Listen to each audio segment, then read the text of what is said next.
instead of on the top of the phone like the Droid Razr, 1, 2, 3. If you look at the other side of the keyboard,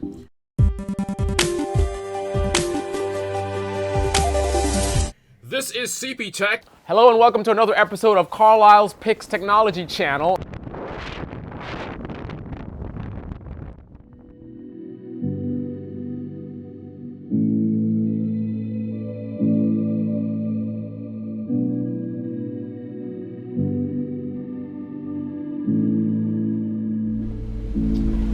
So this is the Carlyle's Picks Technology Channel, and this sleek thing here is the new Asus Zenbook. This is the UX303, and had a lot of fun using this laptop. I've had it for about 3 weeks now, and here is my general feedback on this laptop. So number one, it looks great. I like the look of it. It's very, very sleek. As you can see, it's extremely thin, which I like. So there's not much thickness to it at all. So it's very, very thin, very, very light. I mean, that's the basic theme of this laptop. That's one of the reasons why you buy this, or notebook rather, is a better term. Very light and very sleek. If you look at the top of it, it's got that kind of brushed look going on there, and it's kind of a spiral pattern. But unlike with some of the Asus tablets, where the Asus Transformer, the pattern was actually kind of raised enough that it could actually annoy some people. Not me, but you know, it's kind of like that whole scraping the chalkboard type of thing. I know that's old school, but maybe you rub your nails on it, it might bother some people. But this is you can sort of feel it, but not really. So it just if you're not paying attention, it just feels completely smooth. You get the Asus logo on the top there. And this video, I'm just giving you kind of my feedback on using the notebook, but I'll go through briefly some of the, just basically give you a little tour around the notebook. So if you look on the right hand side, you've got the power in the back there. Let me spin this around so we can get a better view. Okay, so you have power is USB right here, and this is of course where you plug in the power. You have an HDMI port here, and then there's your headphone jack, and there is a battery indicator light there. So if I unplug the power, you're gonna see that goes out. Now if the battery was low, that, if I'm not mistaken, if I remember correctly, it goes to red. Okay, so now that it's fully charged and it's plugged in, you see it's green. All right, and now hard drive activity, you can see, well, it's a solid state drive in there, but you can see there's a light flashing there indicating disk activity. That's a disk activity of playing this 2K HD video. Just playing a 2K HD video in MP4, no problem. And I'll talk more about that in a little bit. Alright, so this is 2005, so it's not like back in the day where we used to have a lot of ports in the back. Those days are over. So if you turn the notebook around, of course there's nothing back there. Docking station, all that good stuff, that's back in the day. So let's swing it around the other way. Easy to lift it up with one hand there because it's very, very light. Spin it around, spin around. All right, so here is the other side. So here we have basically there's your SD card slot, and you have two more USB slots right there. And also looking at it from this view, you can see how thin the screen is. Very, very thin and small. And you can see it tapers off. The thickness of the lower portion here. The thickest portion is here. It's rounded off in the back, and then as you get closer to the front, it gets more narrow and it gets very, very pointy in the front, giving you that very, very sleek. See, look at that. Very, very thin laptop. Okay. Now, what's it like to use the Asus Zenbook?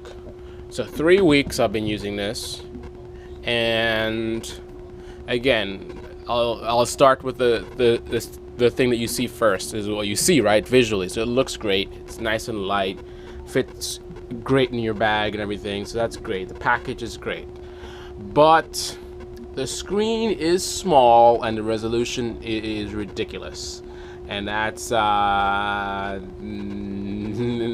usually many times not in a good way. Sometimes maybe it is, but to have a screen this small and then the resolution on this laptop is 3,200 by 1,800 pixels. That is ridiculous amount of pixels to have on such a small screen.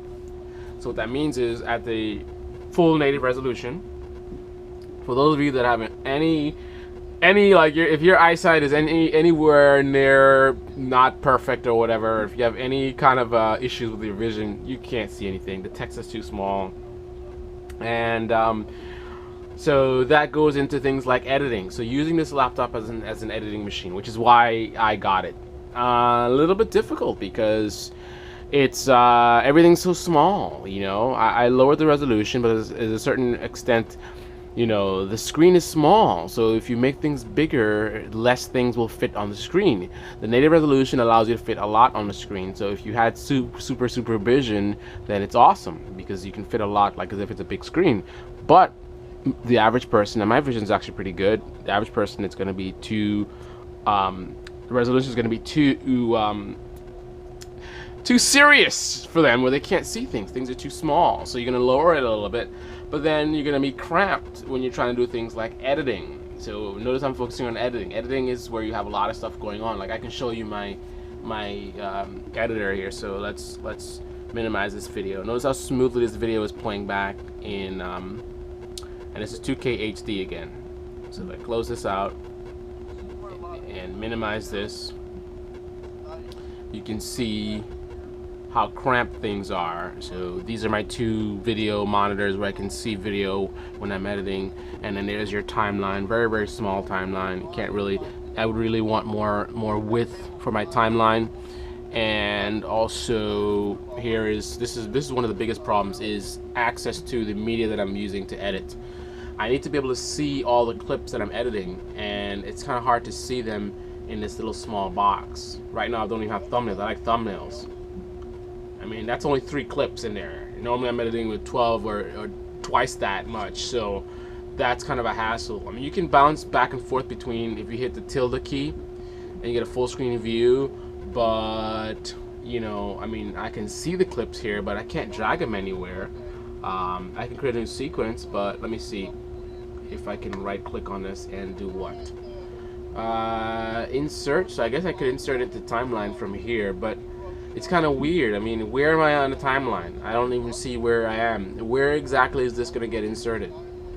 You know what I mean? So insert override. So you can technically do that here. So I think if you're going to use this laptop for editing, you may need to create a modified method of editing to make to kind of deal with the lack of space on this laptop. But I will say this: all that's said and done, I'm giving you the real deal. I'm telling you how it is. This is the Asus Zenbook UX303. Giving you the real deal, all right? I'm not gonna just sit there. Some of the other reviewers say, "Oh, it's an awesome laptop," blah blah blah blah. I'm telling you the good, the bad, and the ugly. It is an awesome laptop, but here are some of the things you have to deal with. But this is editing, so maybe what you're gonna use it for, this is not relevant. However, I'm thinking if you're buying a laptop this powerful, editing is probably, or something like that, you're gonna be doing something that's gonna utilize that power. So editing would be one of those tasks, unless you're gonna use it as a gaming laptop. Now, gaming I can't comment on. I'm not a gamer, so I don't know how this would be for gaming. I presume gaming would work out better. However, I wouldn't want to play any games with this touchpad. Let's talk about the touchpad. One of the things that I don't like about this is the touchpad. The touchpad is a little bit of a nuisance, and I'm just adjusting the temperature in here. It is really warm in here. Okay, so this touchpad is really annoying. It's been really annoying. The thing is, they did this thing where they integrated the buttons into the touchpad itself. Bad idea. Don't do it again, Asus. Don't do it again. That just made the whole thing horrible. If it wasn't for that, then maybe I could work it out somehow. But because of that, this is just a disaster to use. So what happens is, if you're used to using a touchpad with buttons, actual buttons, then what's going to happen is you're going to be using this thing and you're going to perhaps, because you can't really, there's nothing to touch, right? Normally you could feel the button, so you put your finger on the button. So you're going to have your finger like this, which is too high, and then you're going to try to click, and you're going to kind of be on the button, but part of your finger is not on the button. So when you click, you're actually touching the touchpad area as well. So you're touching the touchpad and the button at the same time. So it's going to be awkward. It's like you're going to be holding the cursor back from moving. It's kind of weird. You're holding the cursor back by pressing here, and then you're clicking there, and then you're trying to move with your right finger, and then the cursor's not moving properly, and it's jumping around, and it's just really, really bizarre. Sometimes you try to move and nothing happens, and it's just really, really not ideal. But that's the main reason why this is a problem. Also, sometimes when you're using it, you just hover your thumb on top of it like I would on a normal laptop. I would keep my hand on top of the button, not pressing it, of course, and then I would try to move. But it senses my finger being here. I don't know if over the button or slightly above is where it's sensing it, but it would sense that. So when I try to move here, it's like you have two fingers on the touchpad and you're trying to move, and the touchpad doesn't know what you're trying to do. So really, really thumbs down on this touchpad. This touchpad alone, I think, could be a deal breaker for some people. I would say it's a deal breaker for me, because I mean, I could potentially, like, if I don't see another laptop that gets as close to what I need as this, then I think I could deal with it. I'll get like a wireless mouse or something, but it's definitely something that alone is something where I'll be looking to look at other options. So touchpad, don't like it. All right, maybe it's okay with you, but for me, I don't like it. And also keep in mind, if you can remember to use this thing properly. I've had it 3 weeks, and it took me longer than 3 weeks, and I'm still having problems, not as much as in the beginning. Maybe I'll get used to it eventually, but if you just use it properly, I don't think it's a problem. Just remember, don't keep your finger over this, or maybe if you keep your finger over it, you gotta make sure it's only over the button and not over this surface area. I'm not sure. Maybe get in the habit of keeping your thumb here when you're not using the button. Using the button, you put your finger there, you're done, you put your finger there. If you do that all the time, I think it should be fine. But for me, I just couldn't get into it. So if you're smarter than me, maybe it'll work for you. All right, so as far as the battery life on this is not good at all. I was able to get around 2 hours, maybe a little bit more than 2 hours, editing 2K HD video. So that is not bad at all for editing 2K HD video, but 2 hours is not very long. So I mean, you're kind of tethered to the power cord on this laptop. Now, if you're not doing heavy duty tasks, which I don't know why you'd spend this kind of money and get such a powerful laptop not to do heavy duty tasks, you can, I think, get maybe 5 hours or 6 hours. You can get a lot more power, or it can last much longer. But you've got to be not using up the CPU so much, and make sure the screen is not excessively bright. For example, be smart about how you're using the laptop. Turn off the Wi-Fi if you're not using the Wi-Fi, and you can get some decent amount of time out of it, which is not bad. I would say considering the power, but I mean, if you're only getting that life if you're not using a lot of power, so it's not considering the power. It's like you basically convert this laptop into a much slower laptop, and then you're getting more battery life. Now, that's kind of strange wording to use, because I'm not saying the laptop is slow. I'm just saying you're not utilizing the power, so you're kind of wasting the CPU. In other words, you could get the same performance out of a much slower machine, because again, you have all this performance, but you're not utilizing it. So it's almost like the extra performance is irrelevant, if you get what I'm saying. It's like you have a V12 engine, but you have it in a mode where it's only using 6 of the cylinders, and you're kind of cruising along. So it's not that it's slow and sluggish or anything, it's just that you are not using the full power of the engine. You're just kind of cruising along. So cruising along in this, it's which basically, and that's the whole thing with the V12 analogy. It's like you're cruising along at speeds that you could do easily in a much slower car. So again, not saying the car is slower, it's just that you're driving it as if it was. Stay tuned for more. Phone, which is a nice budget phone, and other cool gadgets right here on CP Tech. Thank you for watching, and definitely subscribe.